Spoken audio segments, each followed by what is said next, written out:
El fútbol de máxima exigencia no tiene piedad con las estrellas que confunden un año de racha goleadora con la consagración definitiva en el Olimpo del deporte rey. Lo que en su momento fue catalogado por el entorno mediático de Old Trafford como una persecución injustificada o un intento de boicot por parte del timonel luso, hoy se revela como el análisis clínico más preciso sobre las flaquezas de carácter del atacante inglés. Vamos a desglosar al milímetro cómo la alarmante irregularidad, la apatía sobre el terreno de juego y las constantes distracciones fuera de las canchas confirman los peores temores que se advirtieron en el banquillo de los Diablos Rojos hace años. Las implacables llamadas de atención que el técnico portugués lanzaba en las ruedas de prensa ya no pueden ser minimizadas como simples juegos mentales o arrebatos de un entrenador anticuado. La amarga realidad que los protectores del extremo británico intentaron maquillar es que el futbolista carecía de la resiliencia mental y la rigurosidad táctica necesarias para mantenerse de forma consistente en la vanguardia del balompié mundial. En lugar de absorber los conceptos de sacrificio defensivo y consistencia que el estratega de Setúbal le exigía a diario, el jugador se conformó con ser el mimado de una estructura institucional que prefería evitar los conflictos internos. Este peligroso cobijo mediático terminó por construir un escenario de autocomplacencia donde la exigencia deportiva pasó a un plano completamente secundario.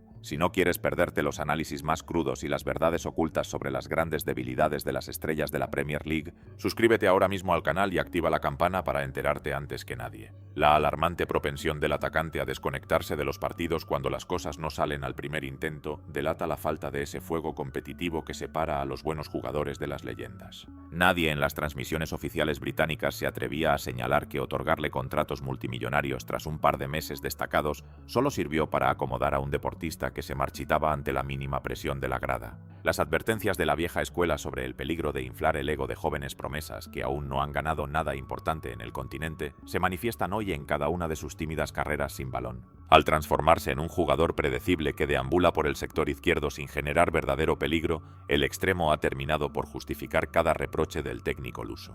La pérdida definitiva del rumbo deportivo se agudizó cuando las portadas de los diarios comenzaron a enfocarse más en sus actividades extradeportivas y de relaciones públicas que en sus registros de cara al arco contrario. Ver a un futbolista con un potencial físico envidiable mostrar una apatía tan alarmante en las noches donde se juega el prestigio del club es la confirmación absoluta del veredicto dictado en el vestuario de la temporada de su debut. En lugar de utilizar las críticas del entrenador como combustible para pulir sus evidentes carencias en la toma de decisiones, el ariete prefirió refugiarse en el aplauso fácil de su entorno más cercano. El tiempo ha retirado el velo de protección corporativa, desnudando las carencias de un jugador que prefirió la comodidad del elogio antes que la gloria del rigor. Bloque 2. La burbuja institucional y el precio de la condescendencia. La alarmante insistencia de la directiva de Old Trafford en proteger la imagen comercial del extremo por encima de la disciplina deportiva terminó por crear un precedente nefasto dentro de la plantilla. Los analistas independientes señalan con severidad que desarmar la autoridad del entrenador portugués para complacer los caprichos de una joven promesa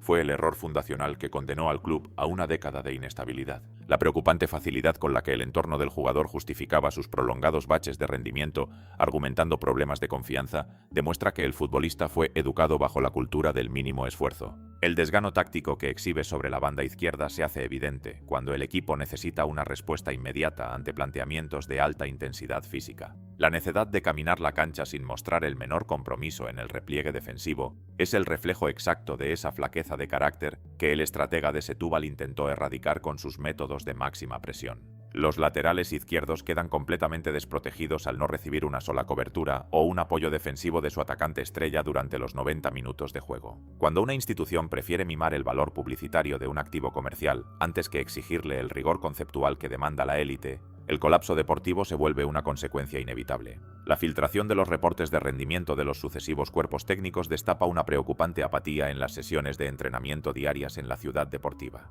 Ver cómo los diferentes entrenadores que heredaron la plantilla intentaron sin éxito reactivar la chispa competitiva del jugador es la prueba definitiva de que el daño estructural causado por la autocomplacencia ya era irreversible. El bando de los futbolistas veteranos del club contemplaba con profunda desilusión cómo las pautas de alimentación, descanso y enfoque profesional eran ignoradas de forma sistemática por el atacante inglés. Esta atmósfera de condescendencia corporativa terminó por moldear a un futbolista intocable para las oficinas de marketing, pero sumamente intrascendente en los momentos donde se deciden los títulos de la Premier League. La distorsión del entorno mediático que rodea al futbolista obliga a tratar cada una de sus discretas actuaciones como un simple bache anímico pasajero ante los ojos de la fanaticada. La terquedad por mantenerlo como la cara principal del proyecto responde a una estudiada estrategia de relaciones públicas que busca sostener las acciones del club en la bolsa de valores del mercado norteamericano. El espectador sensato empieza a comprender que la evolución del extremo se congeló por completo desde el día en que se le hizo creer que sus logros extradeportivos lo eximían de la obligación de rendir sobre el césped. Si el atacante británico no rompe de inmediato la burbuja de elogios artificiales que lo rodea, el veredicto de la historia confirmará que fue el espejismo más costoso de la era moderna de los Diablos Rojos. Si quieres entender antes que nadie cómo se desmoronan los imperios del fútbol y descubrir los análisis más profundos de la red, dale un me gusta a este contenido y compártelo con ese amigo que todavía cree en los milagros tácticos. La acumulación de temporadas en la intrascendencia y la evidente pérdida de la explosividad que alguna vez lo caracterizó han terminado por romper el idilio entre el extremo inglés y la exigente grada de Old Trafford.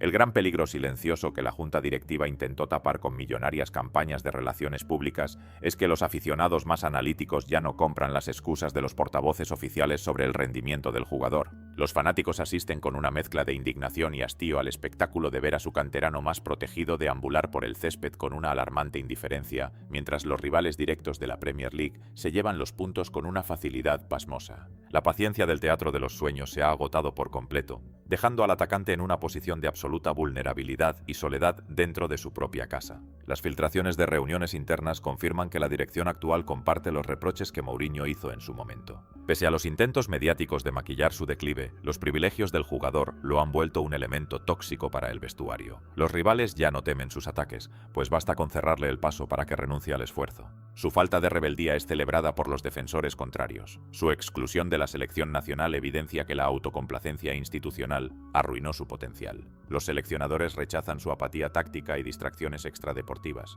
antes consentidas por el club. La carencia de rigor y madurez ha transformado su talento en un desperdicio histórico. La afición lamenta que su marca personal prime sobre su olfato goleador. La directiva enfrenta ahora un salario impagable por un jugador devaluado que nadie quiere fichar. Con cada suplencia, el juicio de Mourinho cobra fuerza mientras el extremo se acerca a una salida indigna del club. ¿Qué pasará con la estructura salarial del equipo si la directiva decide rescindir el contrato del jugador para sanear las finanzas del club? Los archivos de la historia de la Premier League no recordarán el paso del extremo británico por los terrenos de juego por los elogios gubernamentales ni por los contratos publicitarios millonarios que sus asesores de imagen gestionaron en los momentos de mayor popularidad. La implacable y profética advertencia lanzada por el técnico portugués desde el banquillo de los Diablos Rojos quedará grabada como el diagnóstico definitivo sobre un futbolista que prefirió el cobijo de la autocomplacencia corporativa antes que el rigor de la máxima exigencia. Cuando el paso de los años ponga en perspectiva las temporadas perdidas frente a los esporádicos meses de racha goleadora, la afición comprenderá que el talento sin carácter es incapaz de sostenerse en la cumbre del deporte rey. Ninguna campaña de relaciones públicas podrá ocultar que el atacante terminó siendo la víctima perfecta de una estructura institucional que saboteó la disciplina para proteger a un ícono de papel. La confirmación de este declive futbolístico dejará una lección dolorosa en los despachos de Old Trafford, obligando a los nuevos mandos a replantear por completo la política de cantera y los privilegios contractuales de la plantilla. Los mismos analistas mediáticos que durante años catalogaron de destructivo el método del estratega de Setúbal tendrán que rendirse ante la evidencia de un proyecto deportivo arruinado por la nula capacidad de autocrítica de su jugador más protegido. Las oficinas de Manchester comprenderán con amargura que el respeto a la historia de una camiseta legendaria no se negocia en las juntas de marketing ni se sustituye con aplausos artificiales en las plataformas digitales. Ese tenso despertar marcará un punto de inflexión definitivo, demostrando que la condescendencia solo sirve para moldear atletas sumamente predecibles para el bando de los estrategas rivales. El destino del atacante inglés parece haber seguido el guión exacto que se vaticinó en las salas de prensa hace temporadas y tu postura es clave para cerrar este análisis. Deja tu comentario aquí abajo diciendo si crees que el extremo arruinó su propia carrera por negarse a aceptar las críticas del entrenador luso. Suscríbete para no perderte las próximas investigaciones exclusivas del canal y quédate con nosotros para seguir descubriendo el lado oculto del negocio del balón.